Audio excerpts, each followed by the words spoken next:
Hello everyone, আসসালামু আলাইকুম। আমি আজকে চিংড়ি শুঁটকি মাছ ভর্তা করব। আমি যেভাবে চিংড়ি মাছ ভর্তা করে খাই, ঠিক আজকে আমি সেভাবে চিংড়ি মাছ ভর্তা করব। আশা করছি আপনাদের এইভাবে ভর্তাটা খুব ভালো লাগবে। চিংড়ি শুঁটকি মাছ আমি আগে ভালোভাবে ভেজে নিব। এখন আমি চিংড়ি শুঁটকির মধ্যে পানি দিয়ে দিব। চিংড়ি শুঁটকির মধ্যে একটা বলক আসলে তখন আমি নামিয়ে ফেলব। যেকোনো শুঁটকি মাছ গরম পানিতে ধুইলে দেখবেন যে শুঁটকি মাছ পরিষ্কার হয় বেশি।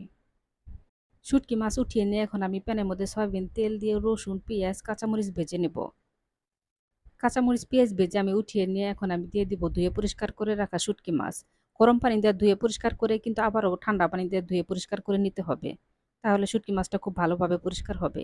এখন আমি শুটকি মাছের মধ্যে দিয়ে দিব সামান্য একটু লবণ আর সামান্য একটু হলুদের গুঁড়া। চিংড়ি মাছ একপাশে সরিয়ে নিয়ে আমি এখন একটু সামান্য তেল দিব। তেলের মধ্যে ২-৩টা শুকনা মরিচ ভেজে নেব।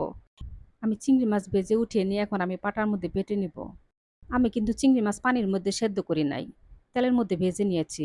আমি যেভাবে ভর্তা করতেছি ঠিক এভাবে ভর্তা করে খেয়ে দেখবেন, দেখবেন ভর্তাটা খেতে কত মজা লাগে। আপনারা চাইলে ব্লেন্ডারও করে নিতে পারেন। কিন্তু পাটায় ভর্তার সামনে কোনো ভর্তা হয় না। পাটায় ভর্তা সবথেকে বেশি মজা হয়। চিংড়ি শুটকি মাছ পাটায় বেটে নেওয়া হয়ে গেছে। কিন্তু আমার আসল ভর্তাটাই কিন্তু এখনো হয় নাই। আমি শুকনা মরিচের বোটা ছাড়িয়ে নেব।